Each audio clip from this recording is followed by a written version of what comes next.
Hello, and welcome to another episode of the DankShrine. I'm your host, Toast. And with me, as always, is Zilly, and we have our special guest, Pokebunny. Welcome. What's up, guys? I don't know why I chose to do a really weird intro that I've never done before, but fuck it. We'll do it live. Mr. Rogers style, right?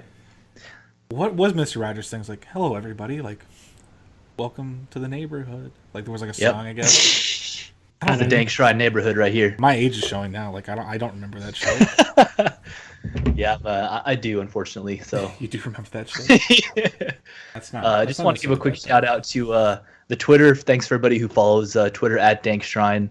And and a little shout out to the Toast Talks that Toast has been doing also on the channel. If you guys are interested in that, it's going to be some special interviews with guests like smaller members of the community who are very passionate, and it's pretty cool. So make sure to check those out on the channel, youtube.com/DankShrine. Yeah, we've had 2 episodes so far. Both went pretty well. We've had on C-Tone from Gauntlet Starcraft 2, and then last night we did Lycan. So I mean, and he was a really good guest. I mean, we talked. We got pretty in depth on just like community based stuff, and it was really productive. I think a lot of people didn't watch them because of elections, which we've all agreed not to talk about. So moving on. Yes. Yep. Yeah, well, thanks for joining us, Nick, Pokebunny, and it's pretty cool, and we're excited about this week. Speaking of having Lycan on, it was kind of cool. I saw him at BlizzCon last week, and a lot of cool stuff going on in StarCraft with World Championship Series, some of the announcement that Blizzard made, but we kind of want to just go ahead and start off by talking a little bit about you and what's been going on in your world and StarCraft. So we want to talk about like your team situation. What's it currently like? You have anything in the works? What's the whole plans moving forward and anything on the horizon? I don't have anything lined up, so to speak. I've talked to a lot of different teams, all kinds of teams, smaller teams, bigger teams, completely new teams, Europe teams, NA teams. I've explored a lot of options, both in terms of contacting people, and I've had people contact me also. Nothing has worked out. I feel like my experience so far has been a lot of teams are very flaky, and they either communicate really poorly or they don't really commit to like making you an offer or like saying anything. Like there have been a couple teams that are the exception to that, but overall my experience talking to teams has been not that great, and basically my attitude towards it right now is I'm just going to wait until I find someone that fits the bill. Is willing to make me an offer that is actually worth taking. And I mean, it's not like I have high demands. Like that's not really the problem. Sure. I don't think it's just that people just aren't willing to offer anything concrete or like make a decent offer. Yeah, I don't know. It's been very flaky, and like some teams like just they contact me and they disappear on me, or like I'll contact them and like they'll barely respond. I don't know. It's just been a little bit of a mess. Make sure to stay on the call once we finish, and we'll be talking about Dank Pokebunny after this is all finished. So for sure. Yeah. Well, we're gonna get the team DS going, the Dank team. It would be all I imagine is like jerseys, and they'd be pretty sweet with the neon green on the black. So that might happen just in general. So we'll see. But we got that on pause. I'm repping Team Revolution right now. Rez finally got me my jersey in, which I had Hero convinced. I was watching Hero stream and I had him convinced that I was the new team member. I told him I beat Volks, and he's like, "Oh, wait, are you serious?" And I was like, "No." And then he's like, he was kind of complaining. He goes, "They haven't got me my jersey yet." I'm like, "Well, we'll get it. I'm just more important. It's okay." Right. But anyway, back to you, man. So like I don't know, like just as like a Broodwar player, because you've played forever. Like, what are your thoughts of like I don't know, like the current game and like StarCraft 2, like with Legacy of the Void? Like where are we at? It's pretty good. I like Legacy of the Void overall. It took me a while to get used to Legacy. Like when I first played Legacy for quite a long period of time, I felt like I liked HOTS better. But as I've grown more used to it, I'm a little more okay with it. I still think there are too many units and too many abilities. Like, I agree with that, yeah. I think the game has just gotten a little bloated compared to what a StarCraft game should be, because I feel like one of the beautiful things about StarCraft is that it's always been very complex in its simplicity, I guess, is the way that I'd put it. There's so much strategic diversity. There are so many options, but the units themselves, there aren't that many. They're pretty simple. They mostly just move and shoot in different ways. But now we've got, every unit has to have 1 or 2 active abilities. We've got 6 different types of AoE damage. We've got, all these units with these different mechanics that I just don't feel are necessary. Right. So I still kind of feel that way about Legacy. I feel like the game could be trimmed down a bit in terms of like the amount of units and abilities in the game, but I don't think we'll really see anything like that happen because it was obvious when Blizzard said they wanted to make expansions that the way you sell expansions is by making more new cool stuff, and new units is just the norm in expansions. So I kind of expected that. Right. Other than that, I'm actually it's very hard to say this. Okay. I would say right now I'm pretty happy with the state of the game. I think the economy changes in terms of the more workers start and the bases having less resources, both good in terms of making the game have more consistent action. So I think that worked pretty well. But yeah, as I said, my biggest qualm, I guess, is just that there's too much stuff. I think all the matchups are actually pretty interesting and dynamic right now and relatively balanced. Like I feel in terms of like game design and balance, we're in a pretty good place overall. Yeah, even the mirror matchups are fun to watch right now. I mean, I think that having more units makes some of the matchups more difficult and hard, but it's kind of cool because the mirrors are more dynamic with Roaches and Ravagers, and PvP's actually fun to watch. That's true. I'm kind of curious for, one of the big announcements about BlizzCon is they're going to be talking about the next ladder season, implementing the new patch, the balance test patch for the season. So have you played any of that? And if so, what do you think about it? How do you think it's going to affect the game moving forward? Do you have anything you're excited for, anything you're afraid of that might happen with that? I have not really played it, but I've read a pretty significant amount and I watched some games. So first of all, I think it's very hard to make any definitive statements about the balance test map until we know what's actually going through. Blizzard mentioned in one of their community updates that they were looking to push, I think they said the Ultralisk and the Cyclone change like pretty soon, but that implies that they're waiting longer on other changes, right? So I don't think it's like one big all or nothing patch. The way they made it sound is if they might gradually introduce changes, which I think might be better. I don't know. Overall, I honestly prefer the current version as a Terran player who pretty much exclusively plays Bio. And the reason for that is they're pushing mech, and I have no interest in playing mech. So, I mean, at a basic level, like, this patch does not have very much for me as a Bio player. Like, I don't really want to play mech. I actually have a pretty strong opinion that if mech becomes the standard, it will become boring. And I think the reason people are very interested in mech right now is because it's never really been the standard for a long period of time. Every time it has been the standard, the games have been silly. Like there was this period of time at Wings where like TVT was all mech, and the meta was Blue Flame Hellion drop into like Tank Hellion mech, and everybody just played with Tank Hellion. Like it was boring. It was not interesting. It was not a good matchup. And I think it's really cool that they're changing it. But that's my biggest fear as well, is like what happens if we get these games like we had back at the end of Heart of the Swarm, where it's just tanks and tanks, and it's kind of scary, Yeah, and taking tank evac out and buffing tank damage really lends itself to that in TVT. Like mech is not that weak in TVT right now. Actually, like it's not strong, but it's not like completely unviable. Like I feel like a couple small changes could push it into being standard play. And I don't want that. I mean, we'll have to see like which things actually get through. I mean, obviously, like the meta will adjust based on that. Right. But I think based on those the BlizzCon, like the ShoutCraft games that we saw played on the patch. I mean, I think we saw some interesting things. Like we saw like Mass Cyclone will not work.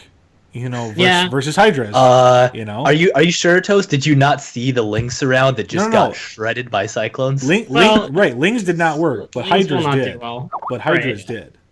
The thing about the new Cyclones is they're kind of like giant marines. Like, but the problem with them is that A, they're very expensive, and B, this is actually, I think, probably a more significant problem than people make it out to be, is that their model size is so big. that when you mass them, like it's very hard to fight efficiently with a unit whose model size is so big when you make a large number of them. So I feel like making them as a core part of your army, like comparable to Marines, is not really going to be that possible for in the late game. And I think a good point for that match we're talking about on Apotheosis is that they were we're talking about a really small choke point with Hydras where they had the big surround and there was a small, little point that there was defending from. So I think that's a big part of it. It seems like they're pretty damn strong to me. Well, but we'll see. I think it's cool that we're testing all these units. I mean, like I said, I think the meta will change based on what doesn't go through. Right. But Nick, I'd have to agree with you. Like right now, like I'm very comfortable with the games at. Like I think I'm enjoying StarCraft almost as much as I did when I first got Wings. Like I'm almost back to like that level basically, and that was because it's like a new game feel too. You know what I mean? Like I'm getting back to that level of enjoyment. Like where when I'm at work, I'm thinking of build orders. Like, oh yeah, when I get home, awesome. I'm gonna try some dirty shit. Yeah, and I would add to that. Like I think the biggest thing to emphasize of what I said is we really have no idea how the meta is going to turn out until everything is through. Right. So I feel like it's really hard to like make any sweeping generalizations about what the state of the game will be afterwards. My just overall feeling is that I prefer the current game to the direction that it's going. Right. But as the changes come through, I'll give them a shot and see what I can do with them. Yeah, you never know. Maybe that's all I can do. Maybe you'll be like the 400 Boneswell after this patch. Like you're just the first to figure it out. You never know. Probably not, because I just tank all in everyone aneway. Hey, well, I can't do that anymore. Well, you can still, tanks are more powerful now. You just can't tank it back. It's true. I just can't fly my tanks around. Exactly. We'll have to come up with a different plan, but it'll be good. Yeah. So, I mean, speaking of that, when it kind of jumps into our next question here is, how do you think that's going to kind of like change play styles? Like, I mean, do you think, obviously, Terrans are going to maybe mech a little bit more, but how do you think like Protoss and Zerg are going to play? Like, do you think the Hydra is going to be more of a core unit now? I have less of a clue about those races than I do about Terran, but I'll give my best guesses. Sure. Yeah, I think Hydras will be better. You'll probably see more supporting Hydras with the range increase. Like they're just like I think the biggest difficult part about Hydras right now is that they're very hard to use effectively in an army because they do have good DPS and they have there are some advantages that they have, but it's very hard to utilize those advantages. And I feel like with the buffs they're getting, it will be a little easier, I guess. Sure. We'll see, I guess. Protoss, shoot, I can't even remember what a lot. Protoss didn't really get that. Void Ray speed. Tempest Death Ball Tempest, for 35 seconds. Yeah, okay, that's a weird one. I have no idea what that will be like. So here's the thing with the Tempest that I think is weird. So they're making the range shorter for ground from air to ground. Yeah. And for me, I think that's kind of silly. But what I would like to see instead is maybe just an upgrade that allows for max distance from ground to air, from air to ground. So, air to air is going to be the same as it is right now, but then they're going to shorten the distance, and that was just supposed to be, a permanent thing. I think it actually should just be an upgrade from, I can't think of it. What's it called? Fleet Bacon? Yeah, from the Fleet Bacon. Right. And then it should just be an upgrade for that. Like, maybe, you don't get it until late game anyway, but I just think that would, I don't know. Right. I think there's, I feel like Terran's got, so many different upgrades, and, Protoss doesn't. Same as Zerg, I feel like you just have so many different things, and Protoss really doesn't. Maybe that would I don't know, maybe that would kind of help balance things. I'm not for sure. I'm just maybe. Yeah, as I said, I really struggle to do any detailed analysis of changes that we haven't really seen at a high level. I mean, we saw some high level games, but it actually takes several months before people actually know what's good, right? It's actually so this is a little bit of a tangent. I used to play both Dota and League pretty seriously, and I used to always say that Dota is never actually balanced. They just patch the game so often that nobody knows what's good until it's changed.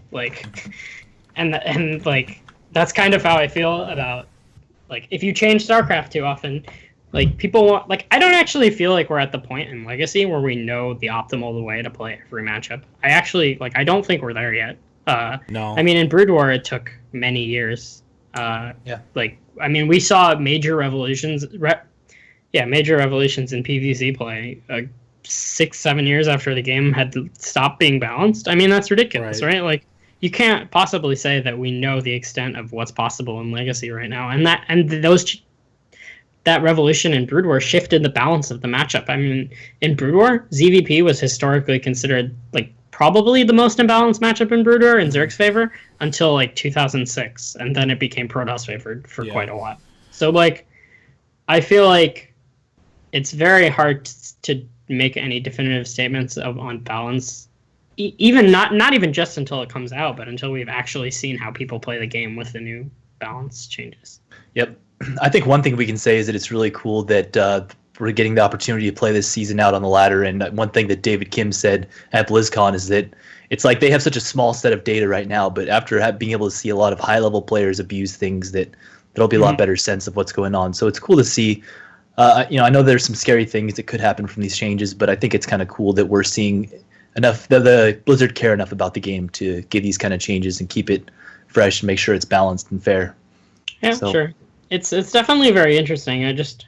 I wish this had been the mindset like earlier in the history of StarCraft rather than now. Like I feel like now we're actually at a pretty good point, but there were times earlier in the history of StarCraft where I feel like these kinds of patches were more needed. But I think they always had the mindset of just wait for the expansion because they always had an expansion coming, and now it's like.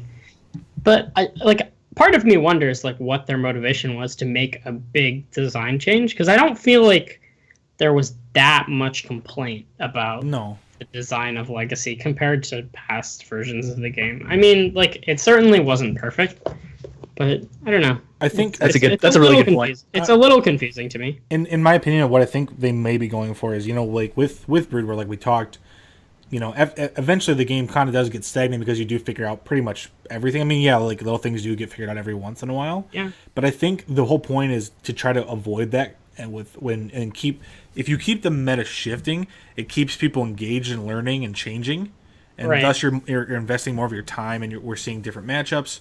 We're seeing different things. Maybe we see one person on top, but with the switch, their style goes away and something else becomes prevalent, and they need to change that completely. That actually does bring up a really good question, which is, do we consider the ideal state of StarCraft to be one final game that doesn't change, or do we consider it to be a game that changes every year or two?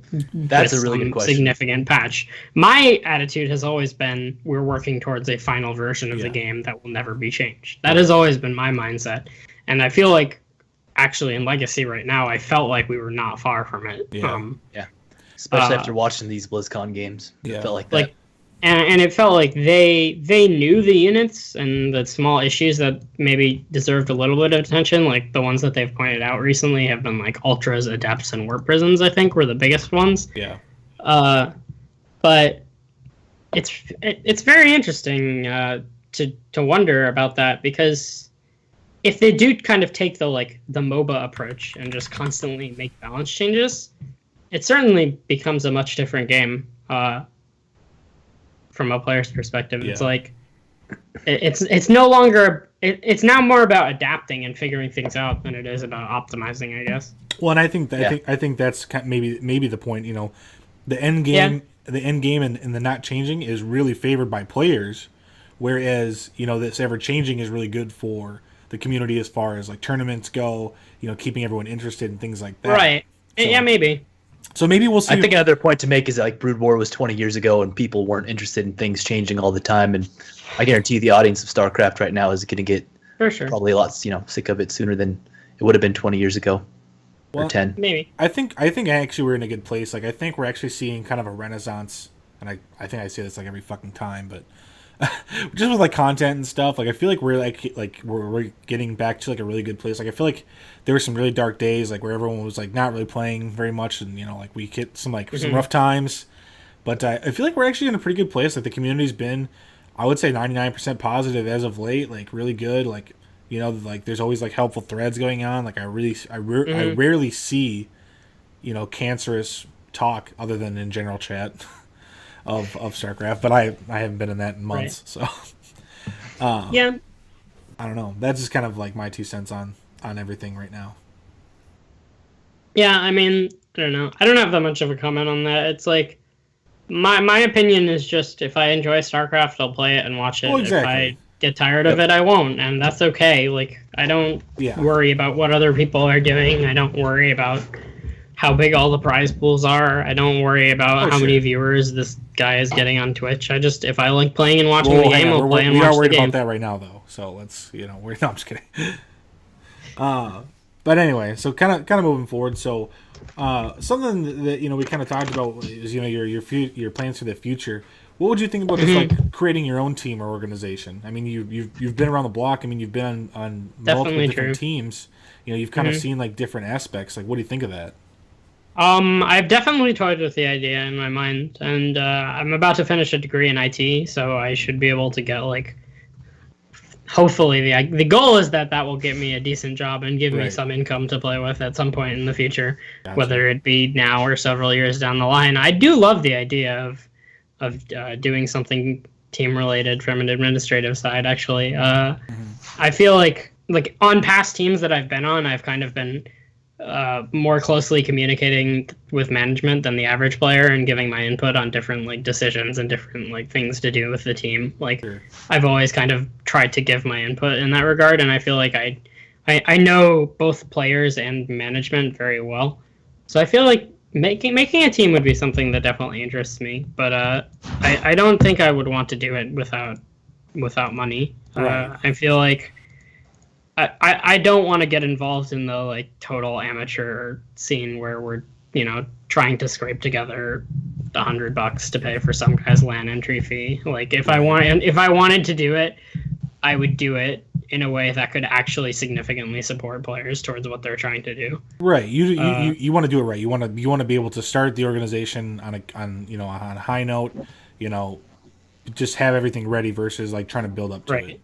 Probably. I guess my comparison would be like something like Psystorm, where it's like a guy who has money, who's willing to put some money into it, not an absurd amount. He's not blowing the whole scene open, but it's someone who's willing to commit a significant amount of money towards supporting players and doing something significant. I mean, I don't think I'm anywhere near that point, but at least something along those lines is what I would want to do. Definitely, and they're doing really well right now. They've made a lot of good pickups. They've had good showings and pretty much everything that they've entered for the most part. I think they're definitely in a good spot. So props to Carl and Damon. For doing a nice job. I mean, that Lambo can't pay for itself. So I mean, yeah, he's got some money. I think Damon drives a Porsche 911 too. I'm not 100% on that, but they're both pretty fucking nice. Yeah. On his personal stream, he actually has like a security cam like in the garage, and you can see the cars. Oh wow! We just gotta watch those, make sure nothing's going on. Kind of funny. That's funny. So the last thing I wanted to bring up is you're a Terran player, right? Yep. So we just had a great tournament, and we had a great Terran victory. So let's talk about it, man. Let's move on to BlizzCon. What were your thoughts about Beyond? What were your thoughts about the tournament, and how much did you enjoy it? How great did you think the scene was? I was there, so I'm a little bit biased, but I want to know what your perspective is. I mean, pro. My impression of, well, I guess I'll have to work through this part by part. I'll answer the last part first. My impression of the scene was that, from what I heard, the finals and semis were pretty hype and well attended, but the round of 8 was like a little lackluster from what I heard, in terms of attendance. I mean,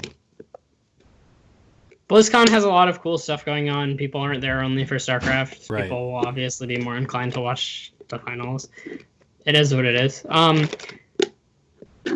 But I think, the storylines and the games were both quite good, I would say. Like, Bjorn is an amazing player. I did say beforehand that he was probably a slight, like, when I say slight favorite, but like even a slight favorite probably only has like a 20 or 30% chance to win the tournament because there are like so many good players there. Yeah. But yeah, I mean, he's really good. He didn't do anything revolutionary. He just showed excellent gameplay that combined good mechanics with a very diverse playstyle and good understanding of the game. One thing that's really unique about Bjorn that I would say is that he really does a very good job of being a well-rounded player, and one way he does that is he practices against all types of players. So I know this because I played with him the night before his match with TY, I played 6 practice games with Bjorn. He was Nice. literally just going around asking NA Terrans for games. Yeah. And Games? I mean, he probably destroyed all of us, I assume. I don't know how he did against everyone else. It's still helpful. Definitely. I know he played Raze. I know he played Semper. I know he played Masa. I know he played a number of other, like, high MMR NA Terrans. And he probably destroyed all of us. But, like, it's what I was told. I talked to Sella about this because Sella was the one who kind of hooked me up with it, and he was like, he wants to play against all types of Terrans in preparation for his match. So I thought that was really interesting. He really gets a diverse, understanding of the game, diverse set of build orders. He plays really different styles. I mean, I think we saw, in his TVP games against Stats, he did some like pretty interesting Cyclone builds with the Cyclone upgrade, and then in his TVTs, he had all sorts of aggressive openings, and then of course the finals, the Reaper thing was pretty hyped, but he played a pretty a decent diversity of openings, probably less so on TVZ, but he really threw out a lot of openings there. I really thought we were going to see a lot of that 16 Marine thing, or at least he threw out Banshees, all kinds of different Hellion openers, and really cool to watch. Like I think he really kept Dark on his toes there with that build order choices.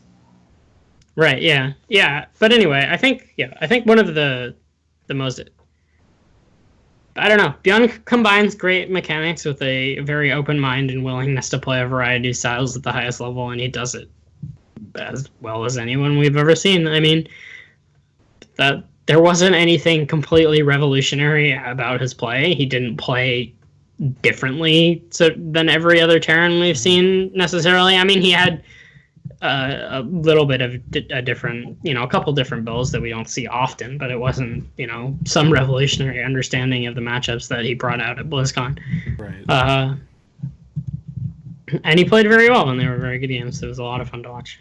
Yeah, no, I mean, that's for sure. He definitely brings it up. The saying that there's 4 races is true. You got the Protoss, Zerg, Terran, and then Korean Terran. I mean, I feel like that is kind of true. Like, I feel like it is like a different level. Yeah, we haven't seen that level out of any foreign Terran, that's for sure. Yeah, definitely. And his it's funny too because like his reign's not going to stop. Like he's playing right now in that VSL league, so we'll see more games out of that. And then he is going to Homesword Cup, correct? Like I'm like 90% sure.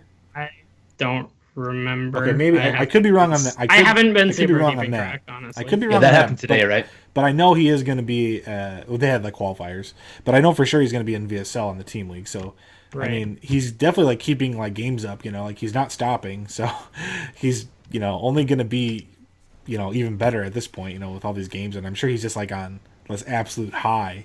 Like winning a GSL, winning a BlizzCon. Like I literally like a good day for me is like putting my pants on the right way. Like I can't imagine this guy like winning that, and like I can't like just I can't even fathom like what that feels like. Yeah, I mean, he's not perfect though. He lost to Showtime. He lost to I think Zest in Kespa Cup, right? Yeah. Like he didn't make out of his group in Kespa Cup, I'm pretty sure. Mm-hmm. So it's not like he's unbeatable. It's not like he's on a complete another level from every other player that we're seeing. But yeah, he's probably at this point undisputably the best player in the world. Yeah. I would say. I'd agree with that. Zilly, go for it. What were you gonna say? Well, I was gonna say, it was for me. It was interesting that we didn't have any Protosses in there because that's what we've seen historically, and that's what we've seen throughout this year is a lot of Protoss dominance. So that was kind of one thing that was really interesting for me. I thought at least we get to see Stats or Zest make it through. I think it was a lot better seeing Dark and Beyond. I think it was really cool for the finals. I think a lot of people who aren't necessarily StarCraft fans love to watch TVZ. It's a super straightforward matchup. It makes sense. It's really a lot of action. There's constant in-your-face stuff. It's super hype. And for me, the other thing is just how cool it was to see Beyond out there. You were talking about the feeling of how good it is for him to win. Like you could see the raw emotion on his face when he was out there holding up that trophy, and the way that he interacted with the fans afterward. Like he literally sat there and made sure that every fan that was up there on the stage got a selfie with him. Yeah. He was signing their phones. He was signing anything you threw at him. Like it was the coolest thing to see, and especially for a Korean. Like you don't see that. Yeah. I was there last year when SOS won, and he was like, he was all about it, and it was super cool to watch. Definitely. Yeah. Love him forever or never, as his shirt said. I really couldn't have imagined something like it was about as good of a scenario as we could have gotten. I just thought that it was really exciting. It was really fun to watch, and the emotion that came out of him through that victory was like the best. I think it totally embodied what esports are all about, and it was like just an amazing thing to witness. So I was really all about it. It was super fun. Yeah. Well, I mean, getting off the like the Korean hype train. I mean, obviously we knew that we were going to see good games. I just want to give a big shout out to all the foreigners that were there that got that far and did really well, especially a Laser. Like that's like my number one player that I want to like just shout out. Like, just played so well. No one gave him a shot, and he just played so well that he kind of shoved it in everyone's face.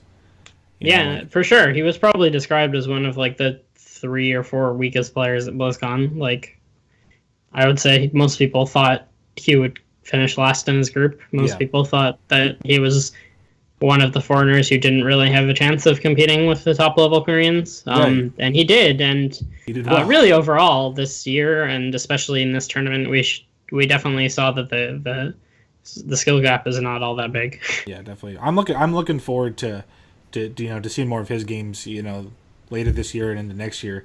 And same with Showtime. I think if Showtime can work on his PvZ a little bit more and comes up with some, a little bit maybe cheekier kind of stuff, or just maybe gets a little bit more comfortable with it, I think we could see him win a championship. I thought, after he had beat Beyond, I thought he had a chance. Like he was like, he was my favorite at that point. I was like, man, this dude is looking damn good. I think what they said on the stream was like, if you had only seen the BlizzCon games and had no prior knowledge of any of the players, you would pick Showtime as the best player in this tournament, based on the games that you had seen. And that was definitely true. At that point, he was the only player who didn't lose a game in groups. But, I mean, at the same time, like, Showtime versus Laser, I don't think... I never had the feeling that was going to be a one-sided matchup in Showtime's favor. Like, I didn't either. I definitely got the feeling that of all the people that a Laser could have drawn, it was a very good draw for a Laser. Yeah. I think that, they've played each other a lot, and a Laser is definitely much better against Protoss than he is against Terran, or that we've seen, I guess. Yeah. So, at the same time, sorry, go ahead. I was saying PvZ. It's just like it's a tough matchup, especially for Showtime. Yeah, it's a really interesting matchup because I feel like a fair amount of the PvZs we see are pretty one-sided. Like, I maybe that's just my impression, but like we see Zergs die to just like 10 adepts or something, like half the time. Well, not half the time, but like a pretty significant portion of the time, even at the high. Neeb against. Who was the Zerg he played in the Kespa Cup group stage? Oh god, he played a good. Yeah, it was one of the. He played a good Zerg, right? It was one of the really good Zergs, and he just like killed him like with adepts, and like the games didn't even look that close. Like, it was silly. And then like sometimes you see games like Solar or a Laser versus Showtime rather, where it's like it really feels like Zerg is just stronger in that matchup when you see those kinds of games, and you just wonder how Protoss ever win series against good Zergs. And it was Rogue, actually. It wasn't Solar. Okay, yeah. Okay, it was Rogue, right. Yeah, Rogue. But that's still one of probably the best Zergs in Korea, I would say, based on pro league results and other kinds of things like that. Yeah, Rogue. My bad. I couldn't remember who it was. I knew it was one of the really good Korean Zerg. Yeah. Go ahead. It's just... I don't understand PvZ. I guess that makes, since I don't play it, like it's really hard for me to make a statement on how it feels. But as a spectator, it really feels often one-sided in either direction. Yeah. Yep, that's a really good way to put it. I think Showtime's biggest problem in those games versus a Laser is he didn't opt for like early harassment. Like he opted to just kind of stick in his own base, which was kind of weird. Because that's true. We kind of know, like in PvZ, you kind of need to harass early. Like you need to force them to make things other than drones. Like you can't let it be a game of drones. Like you've got to harass. Like if you don't, like that's what happens. Like they just kind of overwhelming you. Like he gets up on 5 base when you're on 3 base, and you get wrecked by Banelings. Yeah, that Ling Bane like Ravager style too is just nasty. It's hard to deal with. That's just becoming the norm too. It seems like in pretty much like all levels. Like I'm getting that in Diamond. I'm seeing that in Masters and at the highest level too. It just works so well. and it's really hard to defend against. Like if you don't have the right unit composition for that, there's really nothing you can do.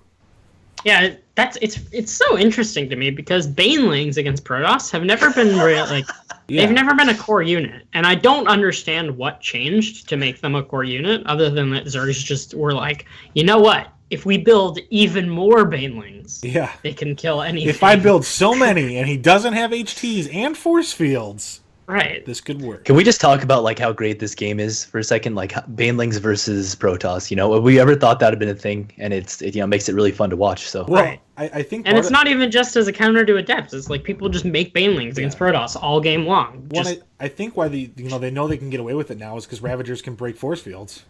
Yeah, that's true. That's like, definitely. It doesn't matter. Like I might corrosive bile my own, like a couple of my own lings, but the rest of them are going to get through, and then I'm just going to completely blow you up. Right. Unless you've really got like an insane amount of sentries, you'll die. Yeah. Even for quite a while at the beginning of Legacy, though, we didn't really see this. Like. Right. It's a development. Yeah. Yep. So I don't know. It's been cool to follow. It feels like it's not just the force field change, like the Ravagers. I mean, the Ravagers are certainly a core part of the style, but I think there's a little more to it than just that. I don't think it's just breaking the force fields. I think it's just the surround and then the biles, like you're talking about. Yeah. But let's go ahead and move on from the BlizzCon. Hang on one second. I just had a thought, actually, based on the patch, Banelings getting more health. That's going to be even worse for Protoss. God damn it. That's a pretty you think so? That's a pretty interesting change. Hopefully that's definitely significant in the dense bio. I'm a little concerned about that, actually. Like, I don't know how big of an impact it's going to make, but it's going to make an impact. Yeah, I mean, Link Bane is already good. Like, yeah, I don't think there's a problem with Banelings. You literally just took a perfectly good unit and you made it better. Like, now we're gonna see like this weird like Ling Bane Hydra like shit. Like, I'm not looking forward to this. How about just Banelings? Like just Baneling. Is that cool? Bane, like double Bane. Yeah. Well, that's what you do. You bait him in with the fake dropper lord. He pulls them all, and then you get on him with the real one. Oh my god, so nasty. Anyway, congratulations to Beyond. It was super fun watching that. A really good series. I think we couldn't have asked for anything more. And just one thing to point out is it didn't go to Game 7, but Game 7 was Daesan Station, so I think we got about as good of a. I wish we could. Like it couldn't have been any better. No. I've played a couple deciding matches on Daesan. Okay. You just get this sinking feeling where you realize suddenly that you could lose an entire tournament because of Daesan Station, and you just wonder why you ever let this happen. I wish it would have been the first map. Yeah. But I mean, the thing is, I don't know if the way this is how they did maps at BlizzCon, but the normal way is they just alternate picking maps. Yeah. And nobody wanted to waste their own map pick on Daesan, so nobody picked it, and that became the last map. I don't know. I've seen weird builds, but you know what? I've seen super interesting games when it does happen to go late game. I've seen some pretty cool matches on that map, though. You know, like, it is a cool map. Yeah, but you don't want to see Game 7 of BlizzCon decided by it, right? Well, the problem is that there are so many bad games. Yeah. There are a lot of the games that do go longer than 10 minutes on that map are really interesting, but it's so uncommon that. Yeah, that's a good point. Anyway, there were some really cool announcements that happened during BlizzCon, so let's go ahead and move on to a couple of those because it's really interesting. I want to go ahead and bring up the first thing, which is the DeepMind project. They're opening up the I forget API or I forget what the name of it is, but essentially what it is that's used to decide how the artificial intelligence works, and they're going to open this up to everybody. So anybody who's in school or anybody who's just interested in it can go ahead and try to figure out how to design, essentially the best way to beat a player. And it was kind of cool. It was like they had a lot of panels talking about this. There weren't just StarCraft players there. A lot of other folks were out talking about this whole DeepMind project, which is Google owns that. And it was kind of cool. There was a point where they said, well, at one point in time, my dream is to have our BlizzCon finals between our humans, and then our BlizzCon finals for StarCraft 2 between our artificial intelligences, and then eventually we have the winner of the humans go against the winner of the AI, and it was just kind of a really cool thing, something interesting for StarCraft because it's that most competitive game that Blizzard has, and they really love it. It's cool that they're doing something really interesting that goes beyond esports with it. Well, yeah, and didn't they say that DeepMind was going to play the winner of BlizzCon at some point? I don't know if they announced it as an official thing. It was just like a pipe dream. Watch the announcement. Fair enough. That is really cool, though. It's cool that they're opening that up and giving, others access to it and developers just to kind of see. So, Nick, that could be, something right up your alley there going into that. You know, maybe That's you can, right. That's right. Maybe you can rig something up. Yeah, AI is not a primary interest of mine, but I do find it really fascinating. Yeah. I mean, I think it's clear that, independent of StarCraft, I think it's clear that we're really just scratching the surface of AI technology, and that's like amazing and slightly terrifying, and all of these various things. So I mean, I can't imagine why AI would not someday be better than humans at StarCraft. I mean, I think it's just a matter of time, as it is with most games. I mean, I think it's going to take a really long time, and I think that was the coolest part about it, is that they aren't saying like we want it to beat a pro player. They're like, we want it to be like, gold. That they were shooting literally for gold. So it was interesting. They think it's that difficult because of the limited information and the way it has to learn. So I think it's cool because it'll bring people to StarCraft too, who or otherwise wouldn't be interested, because it is the biggest challenge you could possibly kind of bring about in a non-threatening situation. I think it would be cool to have that set up as a Twitch stream and just like you watch an AI play and like learn. That'd be pretty interesting. Like, man, that sounds awesome. Twitch play StarCraft 2, like you're trying to like chat, like build the depths, like everyone's trying to tell it what to do. That would not end well. Although it would be pretty interesting. All right, well, moving on. We also have the war chest. So basically, you buy the war chest, and then you have the different options to unlock different, collectibles within the game, whether it be, what do they say, portraits and skins, basically? Yeah. And it's the idea here is they fund the tournaments. Oh, yeah. I didn't hear about this one. So what exactly is the... So war chest is, I can't remember, I think Dota actually has something similar, where like you get it and then you unlock things based on like, I think there's like challenges based on like what's in it. And then if you complete those, you get things like skins or portraits. Interesting. Okay. But then the proceeds from that will go towards tournaments. Yeah. Okay. Which is cool. Sure. So you're like directly supporting esports. So guys, buy war chests. Yep. It's like it's like war bonds during World War II. Like you're supporting America. Okay, I'm starting to sound like Donald. Hang on. Okay. But anyway, no, it is really cool though. You get these different skins and stuff. It just gives us more incentive to, to play and like shoot for different goals, within the game. Maybe like one of them's like, you get a cool Zerg skin and you don't main Zerg, but you're like, I really want it anyway, Right. Yep. Yeah, that sounds interesting. It encourages people to play the game. It funds the players, and people get skins. I mean, it's everything everybody's been asking for, so it's kind of cool. The other thing they announced was a new co-op commander. I don't know the name of it. Alexei Stukov. Yeah. You play co-op? Say anything about? Do I play co-op? Yeah, not a ton. Like 90% of my co-op experience has been Raynor. I actually first started playing a commander that wasn't Raynor. Like last night, I played a couple of co-ops with a friend. Pretty fun. I think co-op is really well done. It's a lot of fun. The commanders are really different. They have interesting abilities. It's very diverse. It feels kind of like the campaign, but also like you get to play with people. And missions are a good challenge. Mutations are a good challenge. Yeah. I mean, the difficulty is not trivial for any level of player. I mean, maybe once you've played it hundreds of times and you know the tricks, it's easy. But for me as a high Grandmaster player playing Raynor, who probably plays to my strengths. I'm a Bio-Terran player. I just played Bio. Yeah. Like, even for me, at that level, I was failing some of the mutations multiple times before passing them playing with another Grandmaster. So, I mean, I think that goes to show, like, the level of challenge definitely has a huge range. Co-op has been awesome for the game. Funny story about BlizzCon. So I was sitting there in line for the co-op thing. They had the new commander, which what we want to talk about is the new commander's like a combination of Zerg and Terran. Yeah, anyway, there was some girl who was in front of me in line, and she was pretty good looking, and she was like, "I've never played StarCraft before."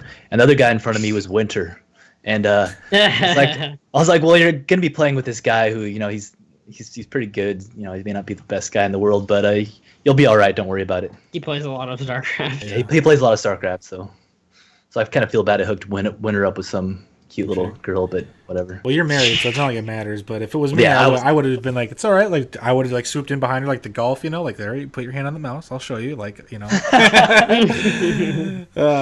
would have been pretty smooth about that. But yeah, it wasn't even so. But yeah, Stukov, yeah, he's cool. Like he's got like battle cruisers that have like spine crawlers on them, and like apparently like they drop banelings, and he's got tanks that shoot infested Terrans out at you. Like I don't know, it seems like crazy. It does. Like it seems like a really cool I don't know, like mix up. Great idea. Yeah, absolutely. And I think it's like one of those like minor characters that like definitely like kind of deserved like a, like a role in that. Yeah. Yeah, so for next, sure. Next is the hybrid, right, between Zerg and Protoss.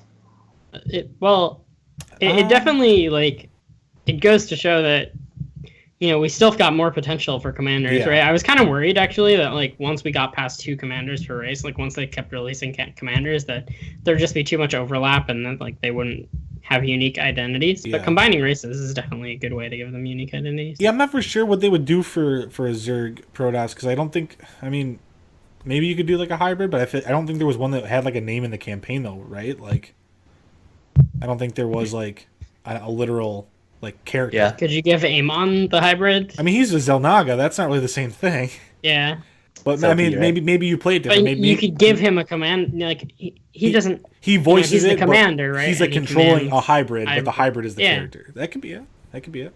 I think we'll see. What was the one from HOTS, like Darkwa or like the primal Zerg? You know what I'm talking about? Oh.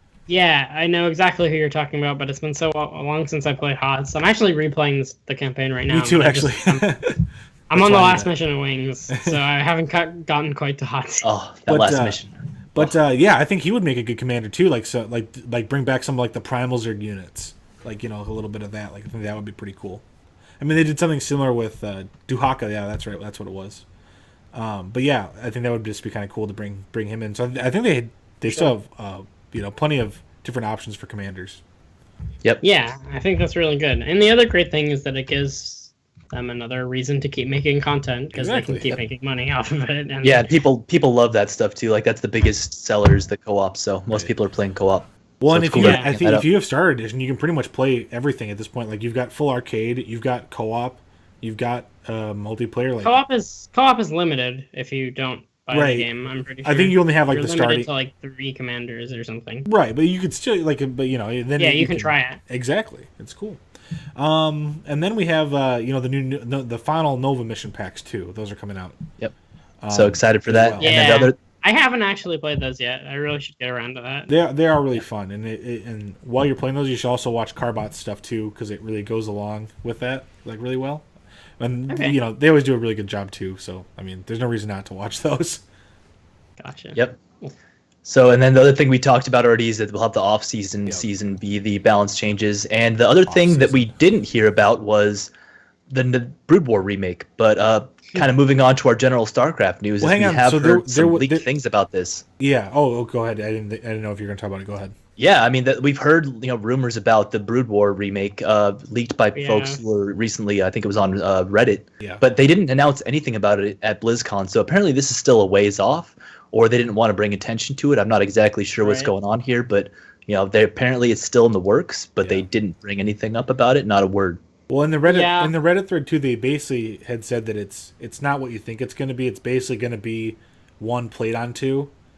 So it's not like going to be like so much an HD remake. That. It's going to be like, the same mechanics, but with StarCraft 2. Yep. So, yeah. We'll see though. I mean, it really depends on how they want to do this, but I think if they approach it correctly and appropriately, I think. They can stop patching, StarCraft 1 and for, accessibility stuff and then just go with this. Yeah. Yeah, I mean, it certainly would be nice to have StarCraft 1 playable again, but I don't know. I played a lot of StarCraft 1, and I'm okay with StarCraft 1 being StarCraft 1 and never seeing an HD remake. Like, I'm okay, honestly, if we never see Broodwar HD. Like, I think most Broodwar people feel like that, too. Yeah. I just think a cool thing, though, is if it did come to that, if they did implement, like, a better matchmaking system for it, versus what they have right now, like a laddering system, which we won't get. That would be nice. We won't get into too much into laddering because I know we're having a problem with ladder right now. But how cool would it be too to like you're launching StarCraft, right?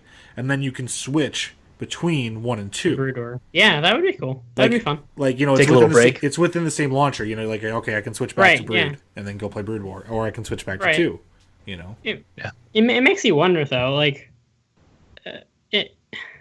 I don't feel like StarCraft was supposed to be a sequel. Like, I don't really feel like it was ever meant for them to be played kind of in parallel, with people switching between the... Like, I mean, Broodwar is 20 years old. You don't see 20 years old, or not quite 20, but close to it. Mm-hmm. You don't see 20-year-old games, people expecting to be able to play them on modern, modern systems with modern features and stuff. Well, I mean, I have a Game Boy, and the new Game Boy, you can download all the old original Nintendo games and stuff. That's true, but they're just the old games played on the new systems, right? I mean, right.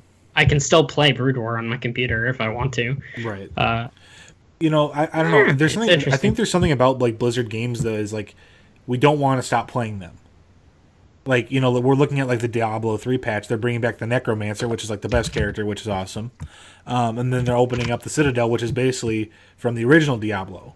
So it's like we don't want to let these things die. Like they're too fun and like too well made to like just let it go away. It's just like we don't want to like.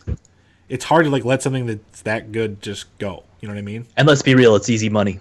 Yeah, like that is probably the biggest reason. Well, that too, but like that's the thing though is like if it wasn't well made though, or people wouldn't want it. They wouldn't even care. Mm-hmm. Sure. But obviously, there's a draw for that because it's like I don't know. It's really popular and it's fun. Yep. So the rest of the general news, you want to cover that, Toast? Sure. Yeah. We had obviously we had Jadon retire. He was there at BlizzCon, so it was cool to see him. Yeah. Really cool. We had ShoutCraft Kings at BlizzCon. It was really fun to see Hydra there. I think that was kind of a good surprise. Yeah. Yes, that was awesome. Well, they mentioned that he would be at BlizzCon for something. Yeah. They didn't tell us what, but it makes a lot of sense now. And from what speaking of ShoutCraft, from what Total Biscuit had said, it wasn't quite what he wanted. As far as like the camera workings and like the videos, but I still thought it worked very, very well. Like I got the idea of what he was trying. Like he likes it to be like the wrestling, where they come out of the tunnel and you got Stone Cold biting into a fucking beer can and ripping it. Like that's what I would do. It's a very Total Biscuit kind of thing to do. But it's awesome. It was really cool. It was fun. He got some guys to talk a little smack. So yeah, a little bit. I mean, like once they have like someone like Stefano out there who actually like is able and like will talk shit, and Thermal who like will also talk shit. For the most part, the Koreans were like, "Oh yeah, he's really good," and yeah, I look forward to playing him. It's like that good shit talk. That was beautiful. That was perfect. Thank you. Yeah. Very insightful. I feel like that's why they need someone like MC. Like I feel like he's not afraid to he's a big fan of wrestling too. So I feel like he would be like the perfect one. I mean, but obviously we've seen him to go to league now, coaching for Kongbu, I think.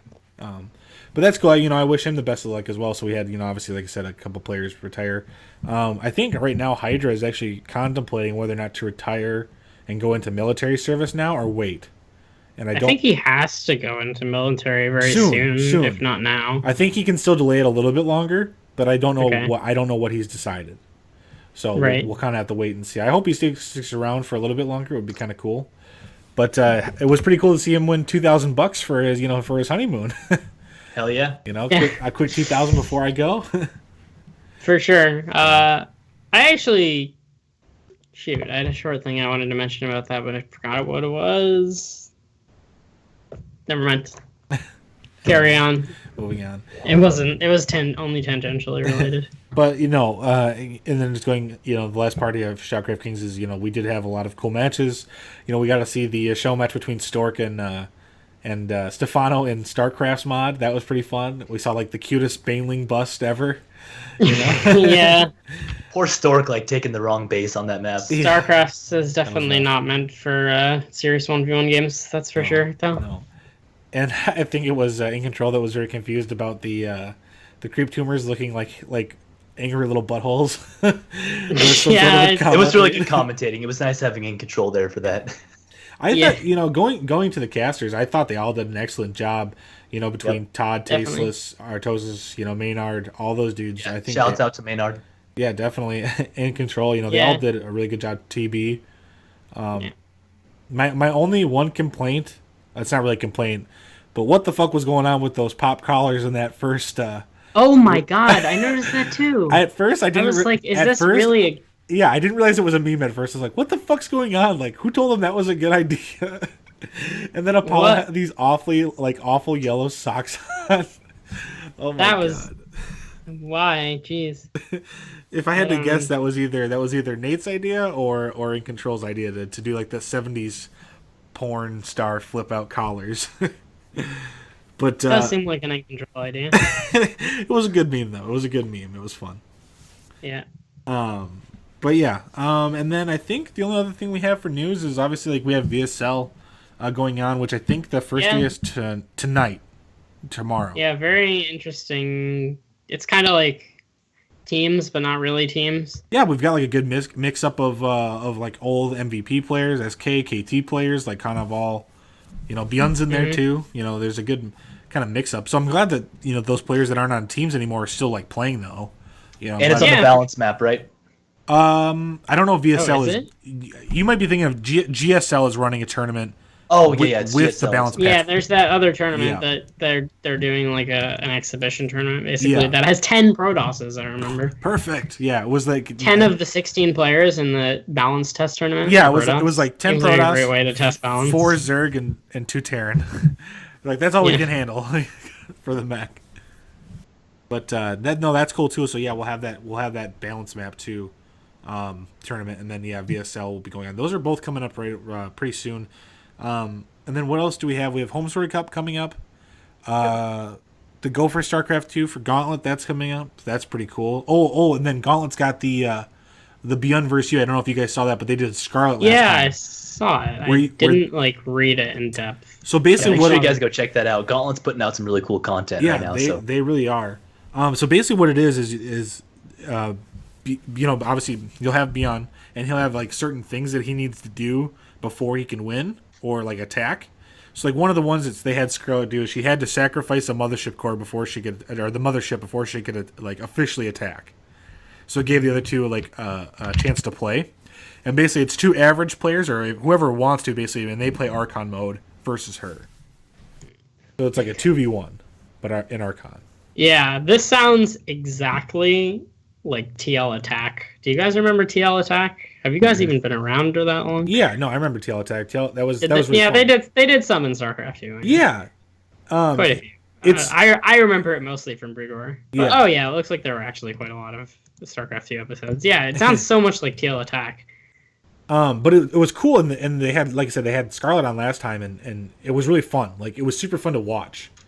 Like it just like it was just like the little things that like she had to do. Like she had to play Terran, and like she could only do certain things. Like one of the things right now, and guys, there's a thread on Reddit right now if you want to comment on what the challenges for Beyond should be.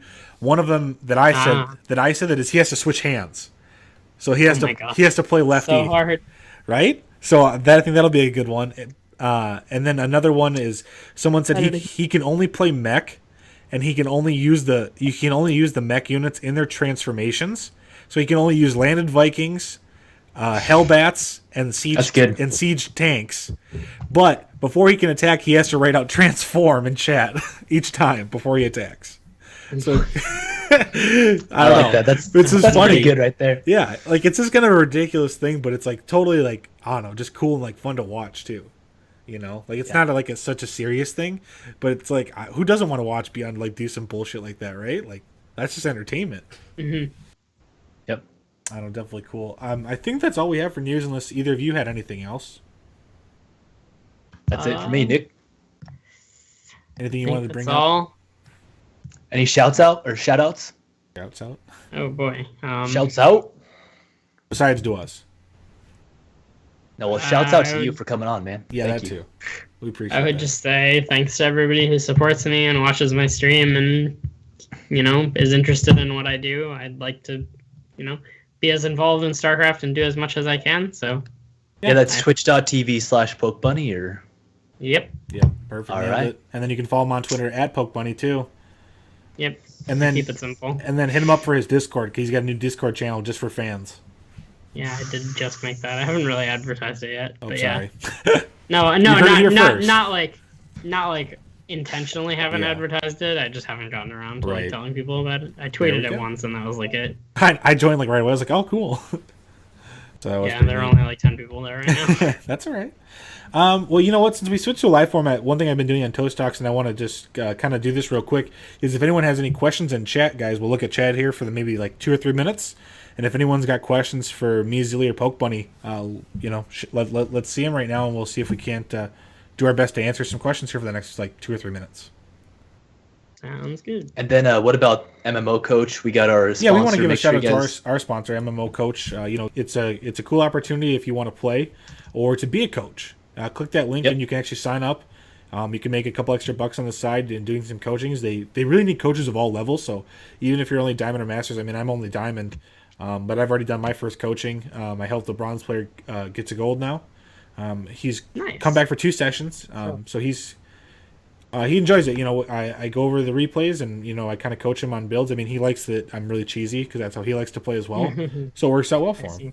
But yeah, if you want to become a coach, that's kind of a cool idea too. Neat.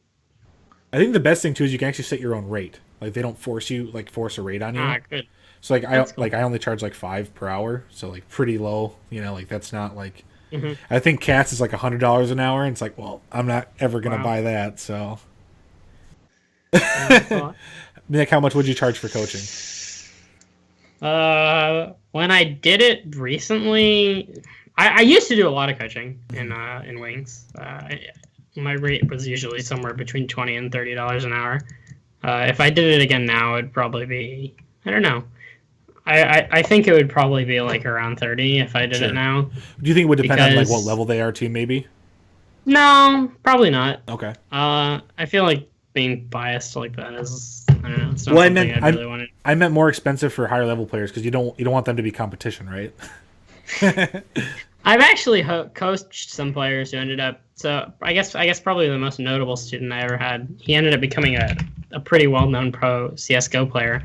I don't know how exactly you pronounce his name. It's Elijah. He plays for Liquid. Liquid CS:GO. Nice. Elijah or Elijah. I don't know exactly how to pronounce it. But yeah, I used to coach him back in Wings. It's probably like the most successful student I ever had, except it was in another game. Well, that's all right. So are you a big CS:GO player then too? Oh, I don't play CS:GO at all. Oh, gotcha. You just became a CS:GO player. Okay, I thought you said you had like. No, I coached him in Starcraft years ago, and then he became a pro CS:GO Perfect. player. He got sick of it. He's like, all right, fuck this game. Start, CS:GO time. Exactly. All right, guys. We're only going to be here for a couple more minutes, so yeah, if you have questions, now would be the time to ask them. Just say who it's for, and then type it out in chat there, and we'll answer them. I actually did get a funny piece of fan mail today too. I got this image sent to us, and you might not be able to see this, but I'm going to switch the scenes for a second. It's a piece of toast with a heart burned into it, and that was from Nitro. Yes. So he's a big Toast fan apparently. So I mean, I don't blame him. I mean, it's hard not to like me. I'm flattered.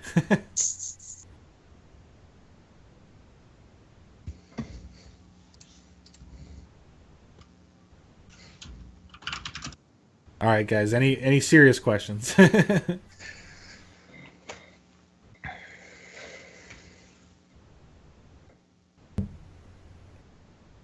If not, we'll get you out of here pretty quick. I know we got a couple people watching. And then, guys, if you don't know, obviously all of our VODs get uploaded to YouTube.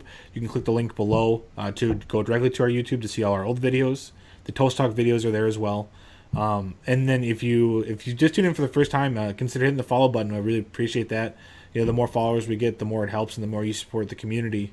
And yeah, we really appreciate that. And then you can also follow us at DankShrine on Twitter. We're very, very active on Twitter. Like, too active almost. And there'll be a really cool vlog, virtual log video from BlizzCon posted up on YouTube soon. So I'm excited about that. It was fun.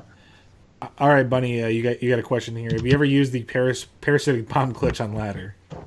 No, I have not. I didn't know it existed until I saw it on Reddit, and it doesn't apply very much. I don't play late game mech really at all. But actually, one glitch there was that worker spray glitch for a couple days where you could see where your opponent spawned.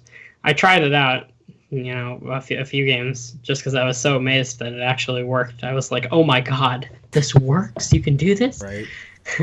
And that one was nuts. Yeah, that Viking glitch actually is pretty cool though. Yeah. I mean, it's stupid that it works, but I mean, hey, it's in the game. Like, whatever. For sure. I won't complain about that. Yeah, it's actually tough when people. So I was actually one of the first people to hear about the the worker spray glitch, the guy who posted about it on Reddit came in my chat. I was streaming when it was posted on Reddit, and the guy came in my chat and told me about it.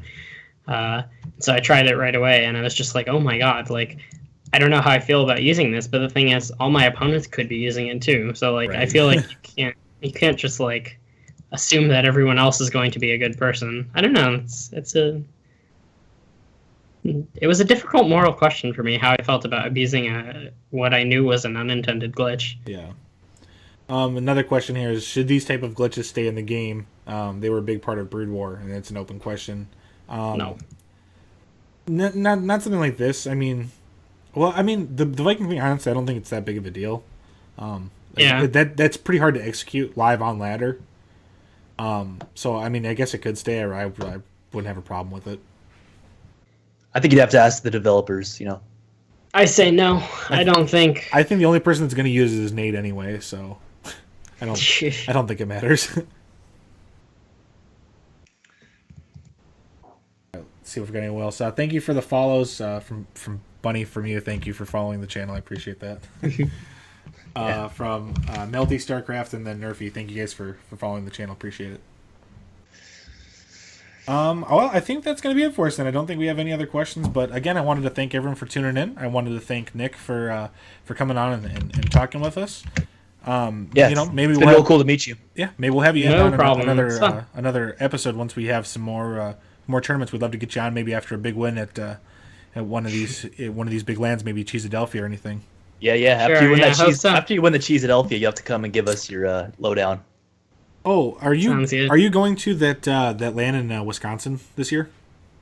Do you know about that one? No, I forget. I don't. I probably won't go though. Okay, I just didn't know. I'm in Midwest, so like I'm trying to like raise awareness for like Midwestern. Yeah, Starcraft. I'm from New York. So. I know you are, but I know you also like travel sometimes. So I do, but I have mostly been traveling places that I can drive. Yeah, I mean Cheesadelphia is pretty close. I mean, where do you live in New York? Like, so I grew up in New York City, so my family lives in New York City, but I go to college in Rochester, which is like pretty close to Canada. Right. You're like closer to Buffalo and Albany, right? Yeah, I'm like in between Buffalo and Albany, I guess, kind of closer to Buffalo. Yeah, I'm like an hour from the Canadian border, basically. Well, you're there if you need to make a quick getaway.